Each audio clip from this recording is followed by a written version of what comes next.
A very good evening to you who is watching Church of Uganda Family TV. This is the Family Hour only on Church of Uganda Family TV, and this is the time we bring you empowering episodes that enrich you as a family. That is why we say empowering families one episode at a time. Today is a Thursday, and this is our leadership edition. On Thursday, we discuss leadership because we believe that when we have the right leaders, then we have a better nation for which we can all enjoy together. But just to welcome you from the day, I don't know how your day was, but I believe the fact that you're watching this image, the fact that you're listening to this voice, we believe that the Almighty God has really been good to you. God has kept you, God has protected you, and up to this time where you are watching the Family Hour. Today we are still discussing something very, very pertinent and interesting. Of course, some time back we introduced here the workplace dynamics, and we discussed quite a number of them, but today we are back with another set of dynamics, and what is more important is how you as a leader can deal with some of these workplace dynamics. With us is Diana Angwech, and we are glad to have you this evening. Thank you, Edwin. It's good to be here, and good evening, viewers. Today you are alone here. Today I'm alone. I get to answer most of the questions. No one to look back to and no one to pass the questions to. I should have been water for me to break a bit more. Well, probably in the course of the discussion, it will come in. Well, last time we brought in the concept of the workplace dynamics, and we looked at quite a number of them. But today we are basically going to look at three of them, and one of them is change. I remember in one of our past discussions, we talked about change and why it's important to embrace change. I remember Dr. Patricia saying, if a leader, you don't admit that change has come, then it will change you, absorb you, probably. When we are looking at the artificial intelligence, which has taken up. But how can a leader, if you can start it from there, how can a leader deal with this change if it shows up?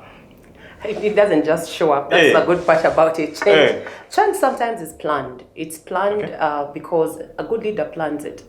Okay. Because the world is changing constantly. Many things are happening. The world is evolving. What happened 10 years ago is different from what's happening now. What was acceptable in a workplace 10 years ago is no longer acceptable. Sure. I mean, productivity and service industry evolves over time, and everybody has got to know that change is coming. It depends on how much you're willing to adopt it. I think the businesses that thrive the most are ones that adapt to change as fast as possible.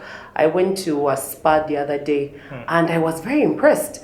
I said, these are people who know what it means to stay in the game when things are changing, because they add small bits and pieces to their services that cause somebody to want to go back. But back to your question, change is inevitable. It will come. Yes. It will come, and as a leader, you must plan for it, and you must have a way forward when it comes. I find change difficult for everybody. Everybody generally finds change difficult. Of course, with our different personalities, it depends on how we embrace the change. You have people who want to know why. Why are we changing? Now, those are more structured people in a workplace. They want to know, why are you changing the way that you are changing? I liked it as it was, and this is the structure. So give me the reason why. If it was not working before, why wasn't it working? And why do you think what you're bringing is going to work? You also have a second dynamic of people who are happy-go-lucky people who like to have fun. So as the change comes, they want to know, what's the fun part about that change? How can you make it funny? What do we do? What is in it for me many times? Then you have people who are more mellow, who are more detailed. Now those ones want to know the pros and cons of change. They want to know what's the detail that's leading us to the change. Give us the strategy that allows the change to happen. Show us the roadmap, you know. And then you have the people who will dig their feet in.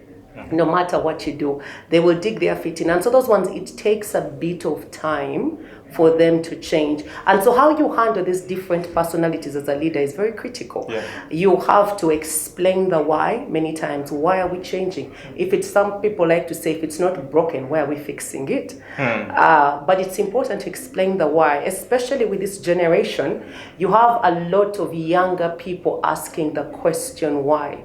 Why? When you say, go and do this, they'll say, why? When you say, let's shift the way we are delivering this service, or let's shift the way this desk looks to have the reception come in, they will say, why? And so you need to explain the why to many people. When you're starting out with change, explain the why so that people can embrace it. You also need to, and many times, make it fun. Make it fun for some people. Make it enjoyable. Make the process not look tedious. Make the process look like it's coming out from a place that will change people, will change their lives, and let people have fun along the way. That will make it more acceptable to certain people. By all means, it's important that you show the strategy. How are we going to transition from one place to the other? What is our strategy? How do we get from one place to the other? How does 1 + 1 lead to 2? How does 3 + 2 still lead to 5?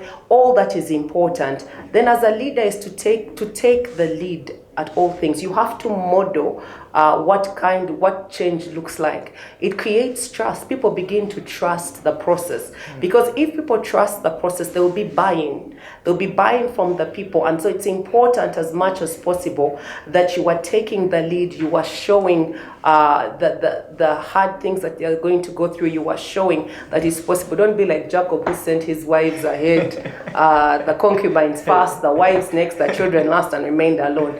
That's just it. But it's important that you're doing that. The other is to set the bar. Set the bar how you treat people. People like to be treated alike. I don't want to think that Edwin is being favored over me. I don't like to think that somebody is taking a leeway and having a lesser burden than I am doing. So how you treat people also matters in how they navigate change. But because of the different personalities, it means that the approach will be different. Yeah, there are some you need to sit with. There are some you need to inform away from the bigger team. There are some that you need to call apart and then say, so this is what is going to take from you. This is what is going to happen. Because people in their nature are different, and if you treat them and meet their specific need, you'll be able to have a general buy-in by the time you come to make the announcement in what change looks like. I also advise leaders as much as possible to use the transition to team build. You know, as you're going through change, it's important that you're using that space to build a team. And so you come up with team building activities that will look like, will show people how to handle change. You come up with team building activities for departments, for the whole group as a whole, to enable people embrace the change, to embrace what's coming their way. Also, as much as possible, set a time for that transition, a timeline. So if you never set a timeline for transition, it becomes difficult for people to know when it starts and when it stops. It also becomes difficult for you to know how to keep track of the change. If you're saying we are changing by embracing we are modernizing how we do things. So there will be a fingerprint machine for you to sign in every morning as opposed to signing in the book. When you get to your desks for this team, you have to clock in your work hours, clock in what you have filled in during the day. We never used to do that, so you begin to clock in. So you set a timeline, the teaching time, the time for teaching, the announcement, the teaching, the embracing, the action, the doing, and then as long as you start to put timelines or bases for which you are doing that change, people are more likely to embrace the change. They know within this particular time, this is what we should have done and what we should have embraced. I think for me, the last one as a leader is how you can allocate the different aspects of change to different people. When you allocate these different transitions to people and let especially the key players know what they're in charge of in terms of change, you will have buy-in. So when you have people who are key players that may not necessarily be heads of department, but people who are key in a particular department, head certain parts of this transition, you're more likely to have buy-in from the rest of the people. You let people handle the different aspects. Don't be the one that's constantly in charge, because you want to learn from them what's working, what is not working, what can be looked at, what cannot work. And I think for a leader, that's how you begin to manage the change. Okay. There is one thing you talked about, which I think very many people would really want to have more elaboration on. You said that you can make the changes fun, especially the transition. How can a leader make it fun? Because you realize sometimes when you make it fun, okay, it's a perspective that when you make it fun, then people don't take it serious. I think that's a very interesting concept, because fun is more than just playing and having a time to joke about different things. You can make it fun by introducing, when you have group meetings, introduce food. In between the discussions, give people food, because you'll find that the memory of a human being remembers the feeling they had towards a thing, as opposed to what exactly happened. If you give people, if you baked bread today, people like the smell of bread that's baking, because for many people it may take them back to their childhood. It takes them back to a time of innocence, a time of when they felt like life was simpler and easier. And so you want to work with people's emotions by giving them something to do. So introducing food, and nice food that people would like. It may not be the healthiest food, but it is nice food that people like. And you introduce it in the middle of work meetings. You can take breaks from there to find team building activities where people will compete, but in that, you're placing games for people to learn how to communicate. You're placing games for people to learn how to work as a team. You're placing games where you are forcing other people to identify their leadership or their leadership gaps. You are placing games where people can identify gaps within the thing. So people may take this as fun and they're playing games, but you're making a point. So it becomes fun for people. Nobody realizes that you're actually introducing an ideology into, well, they do recognize an ideology into the team. You can do so especially by rewarding gifts for different aspects of transition. Remember how I said have timelines? Yeah. So you reward different aspects. You reward when people get to the first level, you hit the gong, hit the mark and say, so we're going for a team dinner tonight, or we are going to the park tonight, or we are going for something. You are building a cohesion, but you're making it fun along the way. And all that fun needs to be tied into the aspect of change and developing people and their emotional intelligence, which is important in how you transition. Okay. The other thing is the timeline. What are some of the factors someone should really consider when setting up a timeline? Because, for instance, we've talked about a transition from maybe signing manually in an arrival book to a biometric. So what should be the factors I look at as a leader to set some of these timelines so that at the end of the day, all my entire team is embedded in the change without grumbling? I think timeline differs according to the mode of service and what kind of service you are delivering. So if I take an example of a legal office, which is the one that I'm used to, many people would arrive at work and sign. And then COVID came and they said, actually right before COVID, they had said, now we're going to do a thumbprint.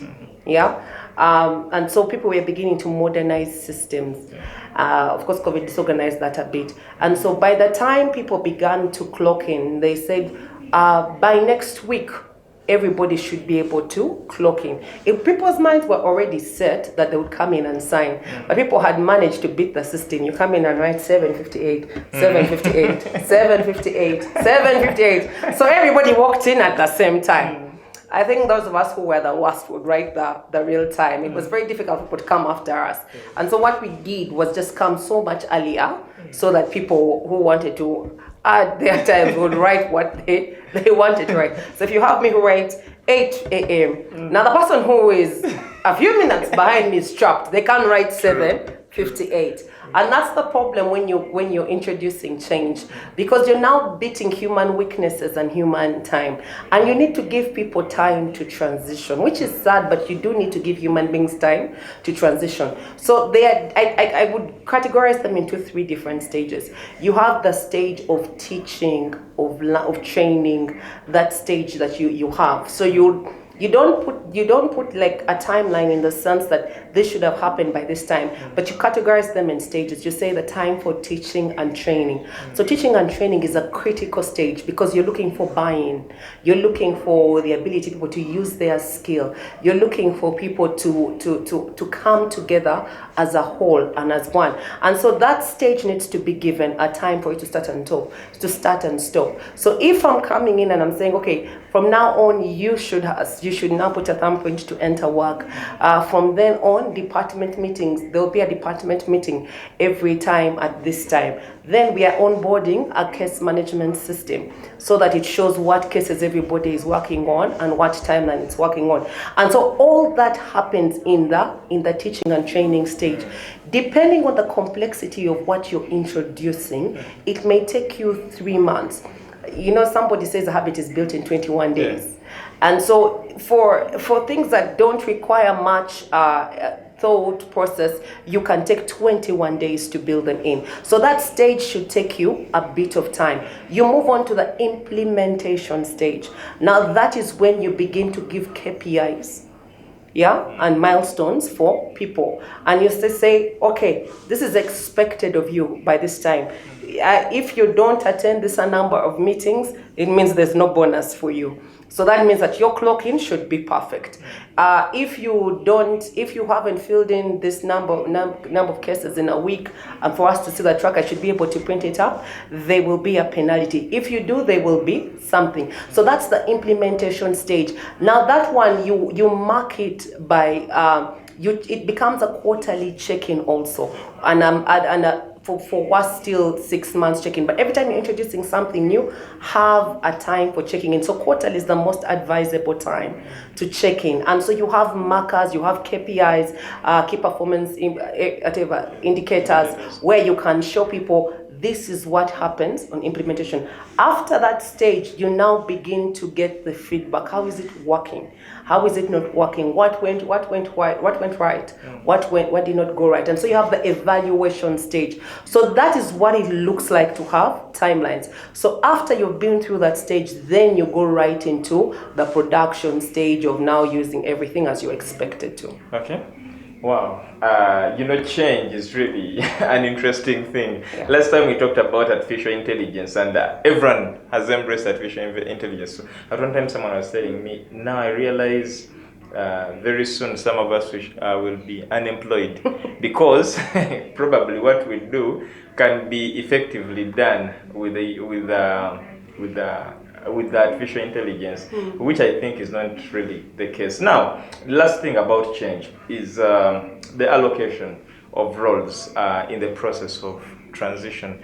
We look at, of course, some people's willingness, but also, like you said, that at one point, maybe you might realize some people have not really embraced it the way you want it to be, even when you've taken them through a number of trainings and you've talked to them. So what do you do in such a situation where it is really time to change and you realize you can't sit back anymore, but the people are, I don't know, deliberately hesitating, or maybe for some reasons are really not embracing the change? What do you have to do? You always have that sort of people. And with them also, you need to have a timeline within which people need to embrace. One, I would say, is take them step by step by step by step. Walk with them step by step. Some of them need a lot of hand holding. And so you hold their hands through the process of change, walk with them step by step, initiate the change with them, tell them what it's going to do, show them the pros and show them the cons, show them what they can benefit from it. Because many times they just want to know, human beings are inanimate selfish, they just want to know what can I get out of it. Show them what they can benefit from it and what the general public or the general community or the team can benefit from it. And if you keep a at it for a while, then they should be able to come with the process. The other thing about them is to try and show them that there is a bigger picture besides you, because everybody works in a team. Show them that if they delay, they are affecting the team's performance. And so when you show them the repercussions of their actions and what they are doing, over time they should be able to transition. But then the last part is to know when they're not willing to come on board. And you as a leader need to know that it's time to take the hard decision. And the hard decision is to cut them off and to let them go. Because this is about us moving forward. This is about us gaining ground. And so if you have someone is constantly pulling people back, they become toxic. They become toxic to the team. They would resist change. They start the gossip in the corridors. They're the ones who start to turn people one against the other. And as a leader, the moment you begin to see even just budding of that, it's time to cut them off. Because I've found in such situations, the people who resisted change in organizations I have been in, and they stayed on for long, they poisoned everybody that came along. And so everybody, by the time they'd been there 1 month, they had such a negative outlook on the workspace. What was the problem? One person who did not want change, one person who did not want a new department leader, one person who did not want a new boss, one person who was rejecting that leader because they thought they deserved the place. And so you need to know when to cut them off and to deal away with them for the greater good of the organization. Okay. That is about change. Is it a wise decision for a new leader to cut off the old teams? It happened. I mean, in Uganda, you remember when I think one of the bigger organizations, when they hired, they fired. They told everybody to reapply for their positions. Yeah, when they had a new team leader in Uganda, one of the biggest what they call organizations in Uganda, not organizations but parastatals, they actually said everybody reapply for your job. And it was open to the public to reapply. Essentially, they fired everybody. True. Yeah, essentially they fired everybody. Is it a good way to start? It's a risky way to start. Why? Because when people start from a place of shakiness, they now don't know what to do. And so they may walk out of fear and produce out of fear, but it will cause them to the weaker people will run away. Yeah, they'll say, no, I can't handle this pressure, it's too much. Those who are willing to forge their way on will at some point become entitled to it. It deals with things such as people who are entitled to a position. It deals with people who are weak. It deals with things where everybody knows that you're not here because you must be here. You're here for a reason. So is it wise? I think it depends. The dynamic differs from entity to entity.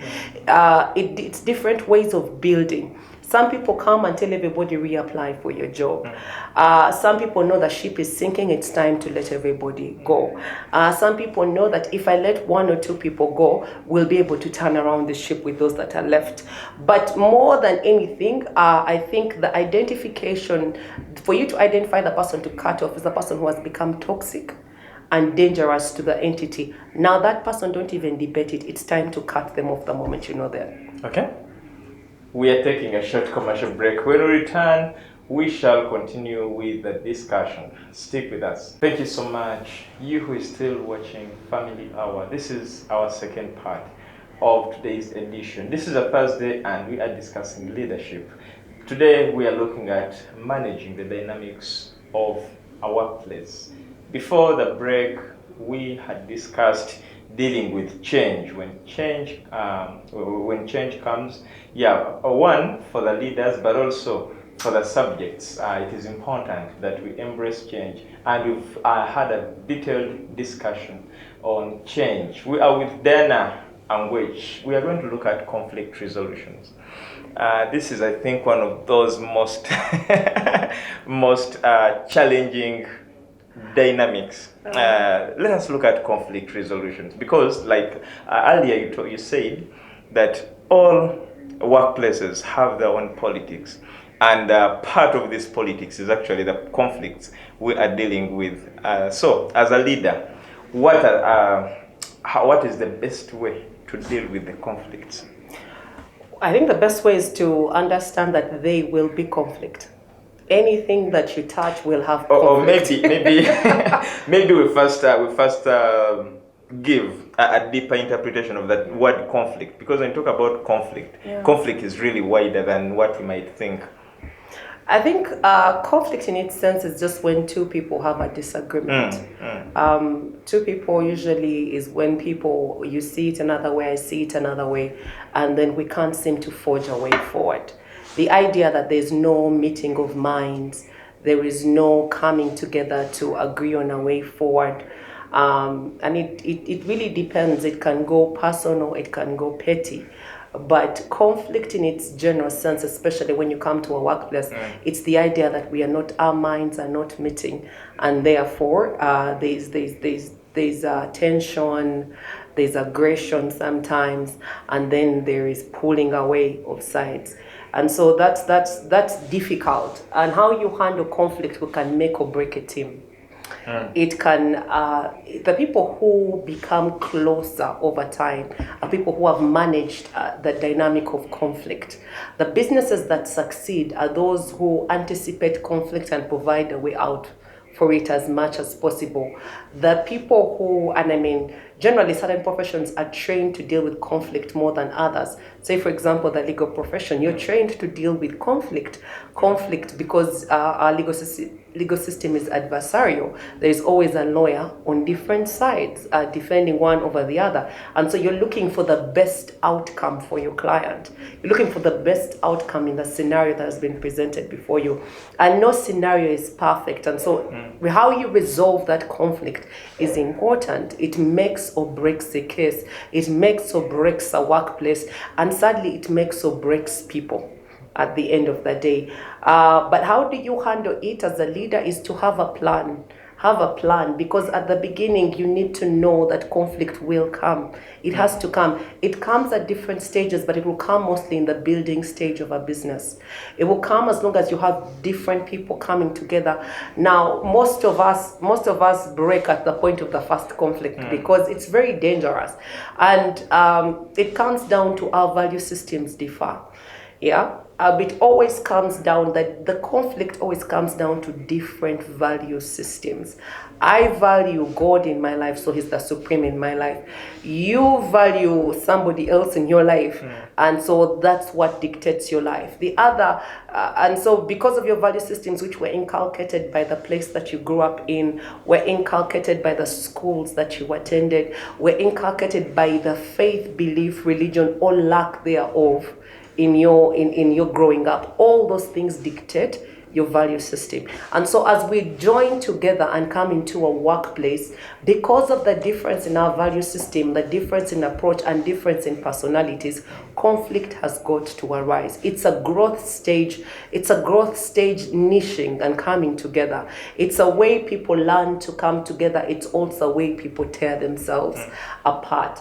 I'm not saying that beyond the growth stage it won't come. Beyond the growth stage, you will know how to deal with it and how to handle it. It's a bit different. So have a plan on how to resolve conflict, and the best plans are those that have an escalation mechanism. So you know that the first time that you have a problem with somebody, deal with it one-on-one. If that doesn't work, escalate it to the head of department. If that doesn't work, escalate it to somebody else. But before it reaches the HR, let's have some way of resolving it. I mean, even the Bible says that when your neighbor is taking you to court, resolve the matter before you get there. Resolve it as fast as possible. In any home dispute, parents don't jump in when siblings are fighting. At least good parents don't. They try and see whether they can work it out based on the systems and values they have taught those children. If you show those kids that they need to value each other above conflict, they will find a way to resolve it. But if you teach them to revalue themselves, we are born selfish. If you don't teach them to look outside themselves, the conflict it will harden, and it will also be worse. So put this on a bigger scale in the workplace. People who are taught that they are the best thing that happened to the world. The world cannot move. The world cannot move unless they are there. Everything revolves around them. Those are dangerous people to have. And I know a lot of workplaces keep them because they may be hard workers, but in the long run, you have more people leaving because of them. True. And so I like to ask, is that what you really want? Yeah, is that what you really want? The other one is to have an HR. Most people avoid having an HR in their workplaces, but a human resource is actually important. It helps you prevent legal scandals or legal things that may arise out of conflict between people, or policies that may arise. And it's important in terms of resolving people's conflicts, but there's beyond people's conflicts, also conflicts in teams. Those dynamics keep coming up. One team is conflicting with the other, or the better one is when you're not agreeing on a process and a way forward, and it has dissolved into something that has become quite terrible for people to work together. Then HR is able to sit and point out the dynamics for everybody, and they understand it. The HR, of course, comes with policies. If you have a workplace policy on how conflict must be resolved, how to deal with those different things, it may not be written down, but it's known by everybody. It's important because people then will begin to ask, no, why did you treat Edwin different from the way you treated me? We had the same problem, but when I arrived, I was treated differently. Now, because as human beings, we have natural biases, whether we like it or not, it's important that these policies are actually written down. Because some people, you know how people say women are nicer to men and men are nicer to women. Those natural inclinations and biases, you need to deal away with them. And so having a written policy on how to resolve conflict, how conflict escalates, is really important at the end of the day. Then the other is to be open. Maybe before we leave the issue of conflict, I look at a situation where there is this form of conflict, probably that shows up in a different form that is not highlighted under the policies. Maybe you have a company policy that streamlines that, but then there is this new dimension of a conflict that is not streamlined. How do you handle that? Well, human beings are human beings. They're not like machines where you have to fill in things. You need to sit down and have a conversation, because at the root of every conflict is just personalities, value systems, and things that are a way of method of work. Values, personalities, methods of work. Those are the three things people are going to conflict. When you sit down and have that conversation with the two people and tell them to keep the major thing, don't focus on a personality. Because I've said something and you generally know me as a mean person, I don't share my food. Don't talk about my meanness in not sharing the food. Deal with the fact that you did not produce your work on time. Don't delve into a personality weakness at that point, because that doesn't help resolve conflict. When you're resolving conflict, as much as possible, stick to the thing, the events, the circumstances, and the conflict itself. Don't go around the issue and delve into personalities, because when you delve into personalities, you create a bigger chasm, you create a bigger gap that is unnecessary. And also, at some point, it will come down to choosing you or the other person, and they will choose the one who's not ready to go, a person. So it's important as much as possible to have to sit down and say, of the three, which is giving rise to this conflict? Is it my personality? Is it my value system, or is it the way I'm approaching things? Because all these things come up. You have seen the debate on homosexuality. Now, as possibly African, a lot of more of us who are conservative have grown up in a certain value system that church has inculcated in us. We are not likely to delve and support something. So you might find somebody who has been exposed to different things, and when they come, it's a clash of values. So when you begin to now, you know what people use? They begin to describe me with a certain word. And I say, no, I am not afraid of the person. I'm just saying my value system does not align. So when you go to name name shaming, blaming me. You're not helping resolve the conflict. It's just a difference in value systems. And so that's one way that's a way you can look at it. If it's difference in approaches, that's actually the best thing you can find, because there you're able to do what I would advise in such a situation. Look for a win-win. Look for something where I can win, you can win, we can lose, we can lose. A win-win doesn't mean we all get what we want. A win-win means we both compromised to arrive at an agreed way forward. The best way to resolve any conflict, political, social, even emotional, is a win-win situation where nobody has to feel like I took the shorter end of the stick just to help you be happy. That's the best way to resolve conflict. And as much as possible, be open. Be open when you're resolving conflicts, especially as a leader. Don't secretively call Edwin aside, talk to him, secretively call Dan aside, talk to her, then say, oh, so this is what I found, this is what I found. Nobody's going to trust the process, because everybody wants to know, what did you say to him privately? What did you say to me privately? And that's the way mediation works, because you sit and each side airs out their views. And I found that you use different systems that work. Say, for example, the one that I found very effective, depending on the kind of people and conflict, is to let Edwin present it as if from Diana's point of view, and then let Diana present it from Edwin's point of view. And if they both argue for each other's sides of view, they're able to compromise. They're able to see a way forward. But let me balance that as much as possible, and to say that know which conflict and which battles to fight. We are not here at work to create a battlefield.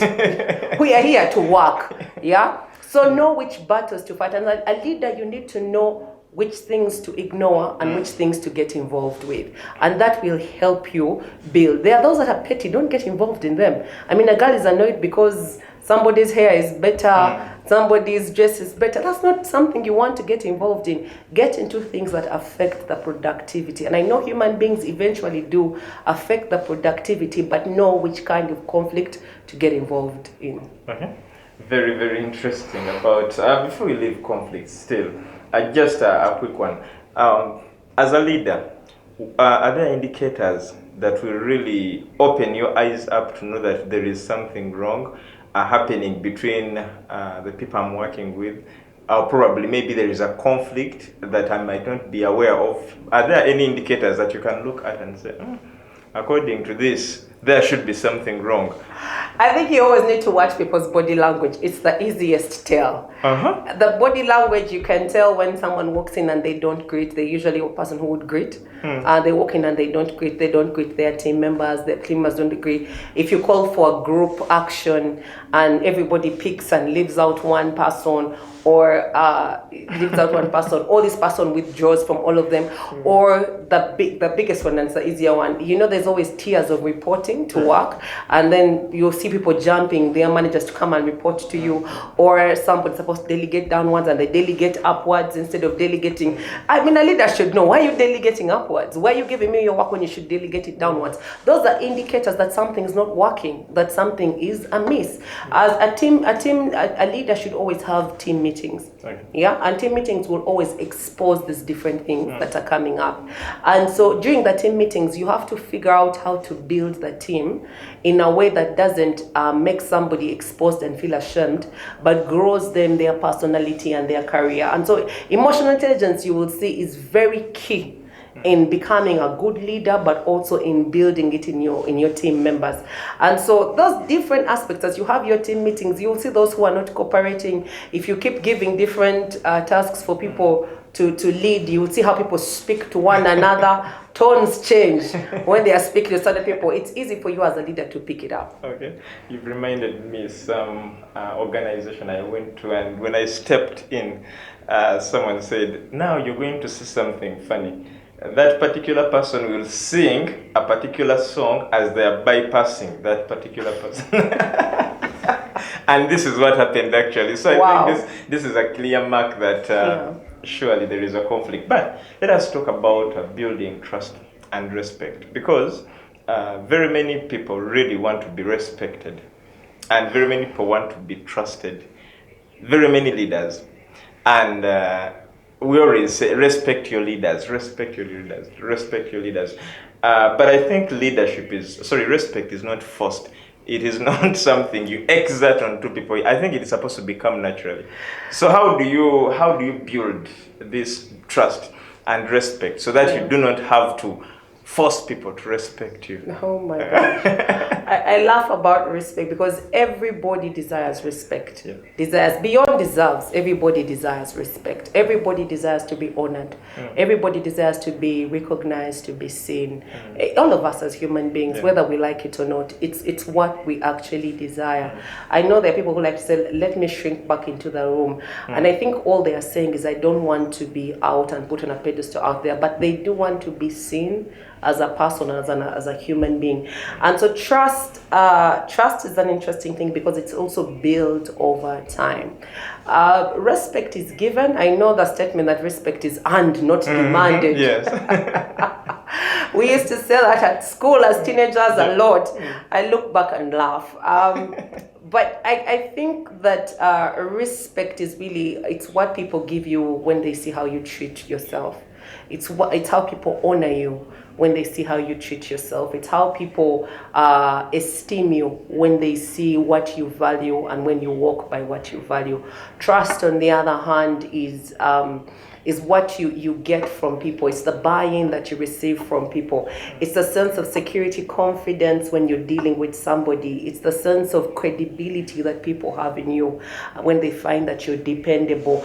It's the sense of people just walking up to you knowing that they can depend on you regardless of what you say and how situations turn around. That's what people look for from anybody. And trust helps us to communicate in a workplace, because as you're communicating, people are seeing both your they're hearing both your verbal communication as well as reading your body language. And you'll see that any good trainer will tell people, if your verbal cues are different from your demeanor or how you carry yourself, then people will read something else. And so people will trust you less. And so trust helps a lot in how you communicate. It also helps people be more productive, and it builds collaboration among teams. And so it's really important. But as I was thinking about it, and I found in my research recently that people now trust people less than they did 40 years ago, generally on a global scale. People trust people less than they did 40 years ago. And interestingly, there are two nations, I think it was Sweden and Norway, that I found that 60% of them agree that human beings are trustworthy. That's 60%. Now, first, it's probably because of their politics, their development, their security, their legal systems, because legal systems is about resolving conflict. Yes. But on the other end of the stick, you have Colombia, Brazil, Ecuador, Peru, where they say 10% of people can be trusted. I'd like that statistic to be done for Uganda. I'd like it to be done for Uganda, because I think the statistics vary across the nations. Now, the difference between Sweden and Norway's economy and political system and legal systems is different from Colombia, Brazil, and Ecuador and Peru. Now, there are countries where, like Africa specifically, where we have been through so much turmoil, whether inland turmoil, whether external in terms of war, whether in coups, whether in... But people are less likely to trust. Where you can ask police. Nowadays, when you're stopped by police, it's a prayer. This country has become a prayer request. It's really difficult, you know. Are people likely to trust the judicial system? So those are things that you begin to measure trust on. The ability for people to deliver. And if now people are less likely to trust people depending on your geographical area, it's important that you're figuring out as a leader, how can I contribute to building trust in a team? And a company that has a high trust scale will experience about 74% less stress. Okay. Less stress. Can you imagine 74%? That's a huge milestone. True. Less stress. Who wouldn't like less stress? I know I would like less stress. So when people begin to trust the leader, they are able to give more, to be more productive. And so Trust in itself is good. I think that there are two types of trust. There's the practical, for companies, there's a practical trust in the sense that people who are hardworking, people who deliver on their deadlines, people who are likely to be at work, everyone would like to trust that person. But then there's also the emotional trust. The person who has emotional intelligence, they are growing, they're communicating better, they're doing all these things. You see, they're able now to build a high degree of other leaders, because they will be able to build leaders because they know how to handle people, how to bring people together. But how does a leader build trust? I think, and respect. One, you have to respect yourself. Okay. You have to respect yourself. You may not be able to honor yourself, but you can respect yourself. A leader who is engaged in extramarital affairs at work, or any affair at work, or the person who is minting the coins and stealing the pennies at work, the person who is using the paper in a way that they shouldn't be using it, the person who is rude to others. Nobody trusts such a leader. Nobody respects such a leader. Because first of all, if you are having affairs, nobody's going to respect you. You don't respect yourself. Nobody is going to respect a leader who goes on social media and is shouting at people. You know, on social media, you're exchanging. Everyone sees her, that one on social media. You know, in the workplace, you could be that one who sends emails, yeah? Because they can't contact you and they copy in the old staff. All staff, please know that this is what is happening. You don't respect yourself, and you also don't value yourself as a leader. That's not a person anybody's going to respect. They will do the minimum where it comes to you. But if you learn to respect yourself and hold yourself to a high degree, people even want to be mentored by you. The other is how you treat people. If you treat people with a divide and rule, and people are, you know that I want this from people, the best way is to make them compete. Maybe let me divide, favor this, don't favor the other one, and see what comes out. Nobody's going to trust you. Nobody's going to even trust the process. If you're also not open about things like how people get promoted, many workplaces are not open about promotion, and it's dangerous because you come and promote Edwin over Diana, and Diana was in at the same time. She was delivering, if not better than Edwin. So why did Edwin get the promotion? Explain it to me. What do I need to do to get the promotion? If it's clearly written out and stipulated, everybody knows what it takes to arrive at that place. So someone who's open with their team and a bit shows a degree of vulnerability, that's the kind of leader that anybody wants to trust. The other kind of leader that anybody wants to trust is the kind of leader who looks towards building the team as a whole. And so they are looking forward to building people's capacity to take on, and they delegate more, they delegate some tasks. When you don't delegate as a leader, people feel useless. And they don't know what to do. When you're not around, they don't know what to do. They don't know how to start a project, how to go around a project. You're not raising leaders. And so a good leader needs to learn to delegate in order to build trust. Because people, then you give them feedback when they come back with what they have brought to you, so that they're able to know what were their pitfalls, where did they go wrong, and how can they improve. Then the other part is to model the vision. Model the vision, because the vision is where we all want to get, we all want to arrive at, we all want to exude at the end. We want to be. I was talking to one of the people, one of the leaders in Umeme recently. Some years ago, and I said, why was it easy for you during a press conference to leave a table and go down to sort out something the technician should have been sorting out? And he said, look, because if we all succeed, we succeed as one. If we fail as one. He says, when somebody calls me for a problem with their power, I don't remind them I'm the CEO. I take their problem, I tell them what to do, I tell them to call this person to give me the reference number when they get it, and I follow up to make sure. It says the vision is for everybody to fulfill, from the CEO to the cleaner. All of us must know the vision, all of us must fulfill it. Whether you are cleaner, or whether you are the CEO, you should know that when they call you for a problem with power, you take it on as if you're the one working on the desk. And I thought that was such a brilliant way to raise an organization. It creates trust. People know I am valued. People see me, you're modeling the vision. The other one, which is very important for any leader, is to value people. When people know they are valued, they will go lengths that are impossible for you to fulfill. They will go over, above, and beyond. They will do what is not expected of them. Be a person of integrity. Serve in your leadership as much as possible. Serve. Because leadership in itself is also beyond being a time of beyond being influence, it's a place of service. It's a place for you to serve people. And you do this by promoting the best in the people, promoting their talents, promoting the way they do work, their skill, and promoting their personalities. When people see that in you and you're serving them by doing that, you're able to produce the best in them. And I think lastly is to give feedback. Okay. When you give constructive feedback as a leader, it goes a long way in building trust. People know that you are not just lying. When you stand at the top and say, I have a very good team, and yet you give them a terrible feedback, no one's going to trust what you're saying, and they'll expose it to other people. But give them constructive feedback and allow them to grow. Okay. In a minute, what are your parting shots? Wow. One is to say never avoid conflict, because conflict will allow you to build. It allows you to build the kind of entity that will be envied by everybody. The way you manage it is important in order to build a successful business.